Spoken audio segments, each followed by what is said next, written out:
Okay mga kagala, nandito na naman tayo sa Luto ni Mrs. Serye. At ano ba ang ulam natin ngayong araw na to? Bola-bola with miswa and pork sisig.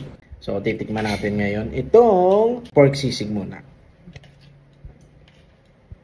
Mahilig ako sa super spicy! Woo!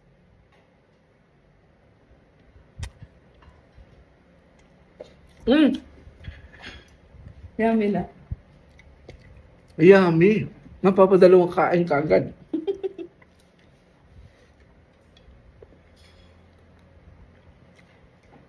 So, tikman naman natin yung miswa na may bola-bola. Okay?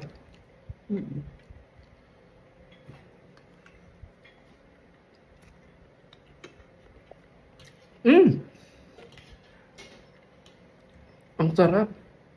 Bakit wala kang luto na hindi masarap? Wow! Okay. Kain tayo.